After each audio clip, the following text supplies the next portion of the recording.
This is my favorite thing to do on this channel. It's called guessing who the character is from the music alone. We're gonna be listening to Kayle, and Morgana. I'm gonna listen to these two back to back and then watch whatever related content. If you're hearing any noise, it's my dog chewing. Let it be. Got a blindfold. Got Kayle's theme in the Google search. I'm looking at you. I see something on the screen. I'm pushing that. Is it paused? It's paused. Okay, blindfold on. Let's listen to the music and then I'll take this blindfold off. Can I push play? Let me, hang on, I'm not looking at the screen. I'm glancing at the play button.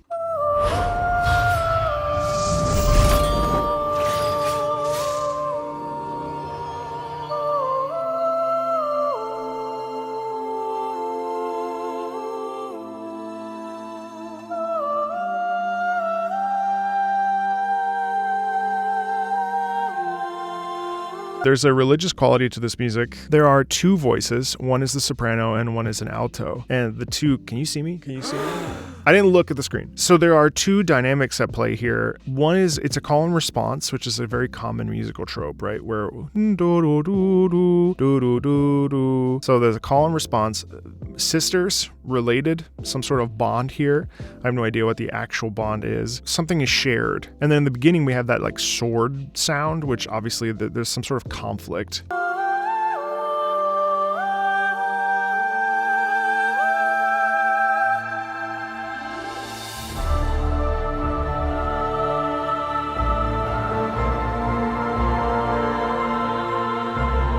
They're on an epic quest. There's an epic journey here. You hear that in the music. Oh,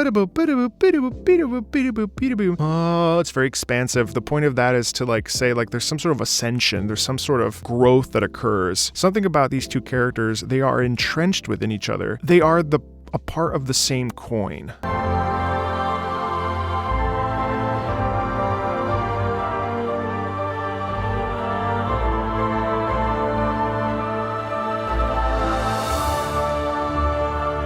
And it does feel like they're climbing into the air, like some sort of heavenly, the way that it sounds like an organ. I don't know if it is or not because I wasn't paying attention to that, but there is this like sort of ascension that's occurring that feels very almost religious.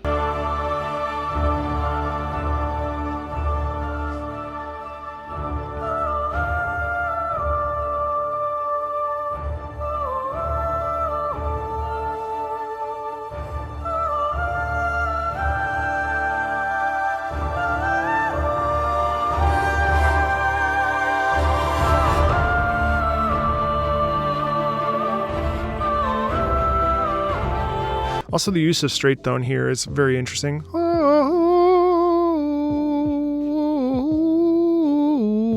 It's not.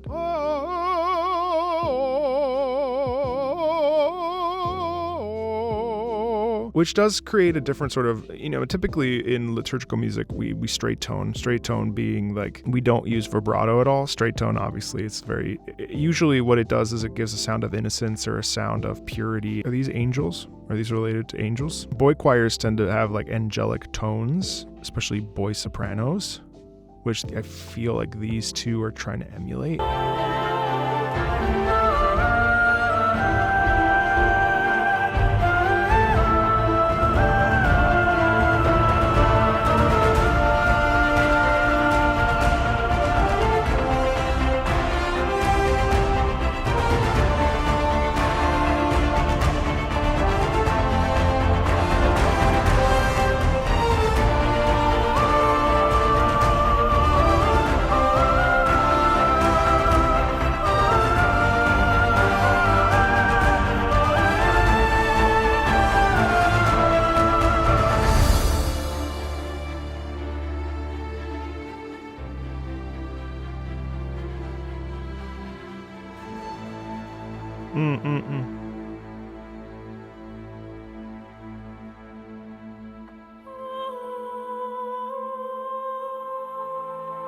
At first I thought that their bond was, okay, hold on. I think that their bond is very beautiful and loving and tender, and there's some sort of relationship here. But when we have this shift in tone, there's some sort of drama. We hear that immediately, right? Because we have that ba-ba-bum, ba-ba-bum, ba-ba-bum, ba-ba-bum, and then hard stop. Something occurs that causes their relationship to shift, and now we've got the mezzo singing in response to the soprano. Sorry for all the plosives. I don't know how close I am to the mic.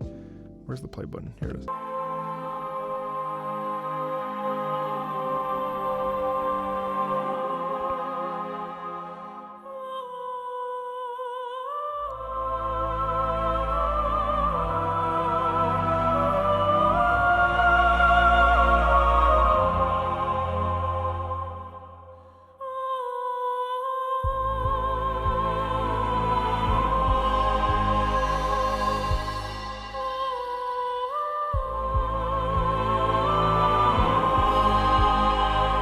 Right, so if the music before is ascension, this music is falling down to the earth.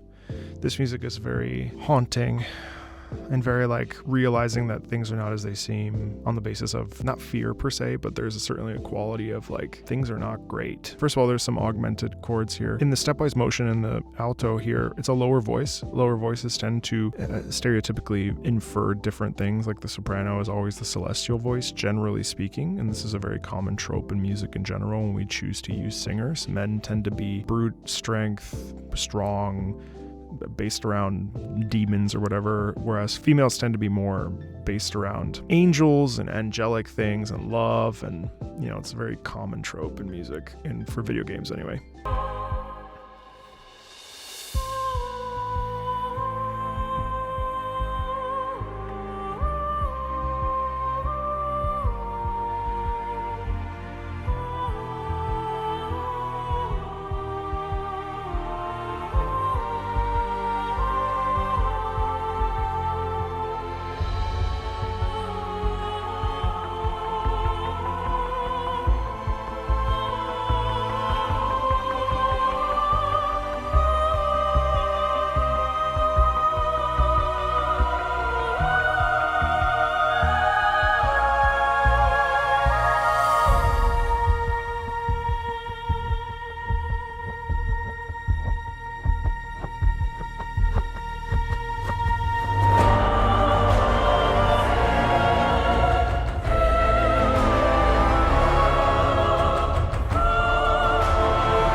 Lots of conflict here. I mean, this is really the sign that things are not good between these two.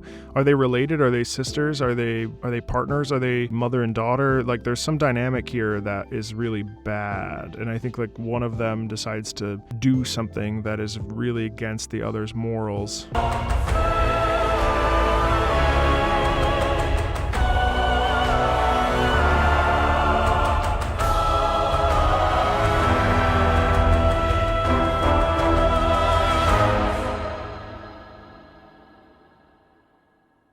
Okay, I think that was it. I'm taking the blindfold off. Oh good, I'm still recording. All right, what's going on with these two? Let's look at some Kayle and Morgana. Kayle, blinded by the shadows your light casts. Here to make excuses for their darkness, sister? Okay, sisters. The unrighteous will burn! Okay, angels, one's pure. Shall vanquish the darkness. Justice, how boring! They're antagonistic. As evil grows, so shall I. I make my own justice. Behold the righteous flame!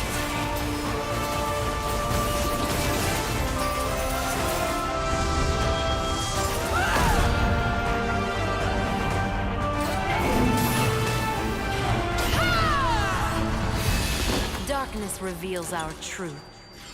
Why have we wings, sister, if not to fly? Why do we have feet, if not to tread upon the soil? Okay, they're at odds with each other. The dynamic is really interesting. Okay. Cool, so what's their lore? Morgana and her sister were born to a world in conflict. The cataclysmic rune wars had ripped through most of Valoran and Shurima, and seemed poised to engulf even the peaks of Targon. Morgana's parents, Mihira and Kalam, knew the legends of the Great Mountain granting divine power. They saw no other choice than to attempt the long and perilous journey if their tribe was to be saved. Even when they learned Mihira was with child, they could not turn back. Kalam watched in wonder and fear as Mihira was chosen to embody the aspect of justice. The couple returned not only with the salvation they sought, but twin daughters, Morgana Morgana and Kayle. However, the celestial power that claimed Mihira began to overshadow her mortal personality and affections.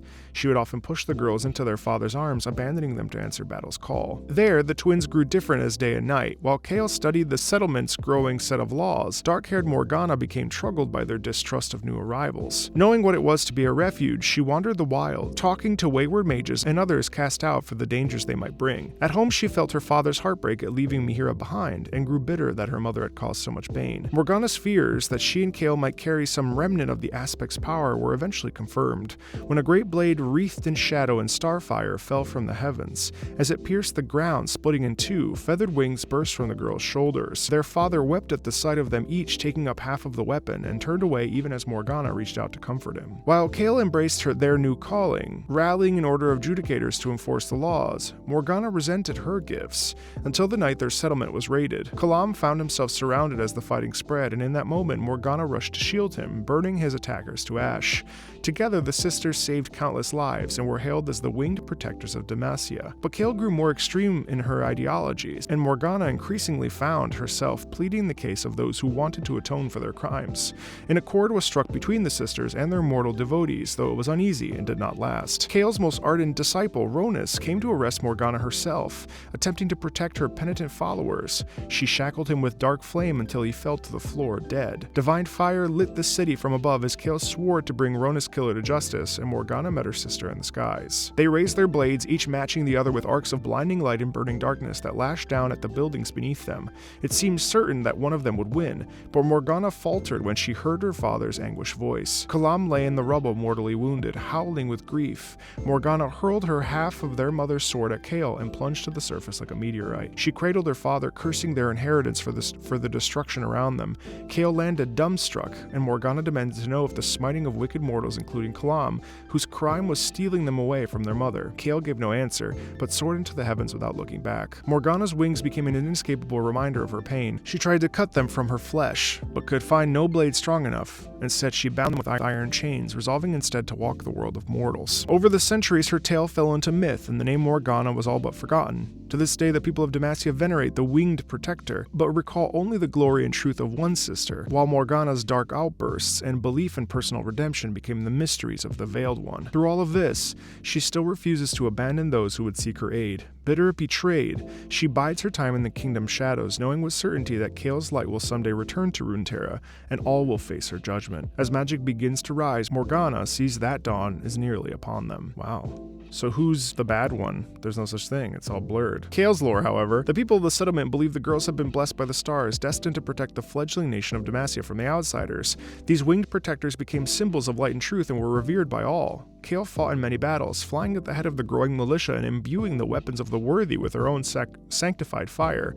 But in time, her pursuit of justice began to consume her. Seeing threats within and without, she founded a judicator order to enforce the laws and hunted down rebels and reavers with equal fervor. But there was one person she softened her judgment toward. To the dismay of her followers, Kayle allowed Morgana to rehabilitate wrongdoers who appeared humble enough to admit their guilt. Kayle's protege, Ronus, was the most disapproving of it all. He swore to do what Kayle would not and attempted to imprison Morgana. Kayle returned to find people rioting and Ronus dead. Consumed by rage, she looked down upon the city and summoned her divine fire to cleanse the city of its sins. Morgana flew up to meet her, raising her blade. If Kayle was to purge the darkness she saw in mortal hearts, she would have to start with her own sister. The two battled across the heavens, each matching the other's terrible blows and striking the buildings beneath them to rubble. Abruptly, the fight was halted by their father's anguished cry. Kayle watched Kalam die in her sister's arms, a senseless victim of the violence that had overtaken the city that day. Then she held the two halves of their mother's sword in her hands and vowed she would never again let mortal emotions rule her. As she leapt back into the sky, soaring high above the clouds, she felt she could almost see Mount Targon beyond the horizon, its formidable peak bathed red by the setting sun. There she would seek perfect celestial clarity. There she would stand at her mother's side and fulfill her legacy to the aspect of justice. Though she had been absent from Demacia for many centuries, Kayle's legend has inspired much of the kingdom's culture and law. Grand status and icons of the winged protector give strength to the heart of every warrior who marches to illuminate the night and banish all shadows from their land. In times of strife and chaos, there are many who cling to the hope that Kayle might eventually return. and others who pray that such a day will never come. Interesting to hear the two stories side by side. Really cool stuff. I think the music really indicated the relationship between the other, and there was certainly that dynamic of joy and mirth and beauty, coupled with that feeling of Morgana, of this sort of darkness, and you hear this sort of juxtaposition between the two themes. I think also the themes represent not only their own dynamics, but also the dynamics of them interpersonally between each other as sisters. And it's super cool. As always, I love this series. There's a lot more on the channel. I think I might keep this blindfold thing. I don't know. Maybe it's too much of a shtick. As always, if you like this sort of stuff, feel free to like, subscribe. There's links in the About section if you want to support the channel. And as always, thanks a ton, and I will talk to you later.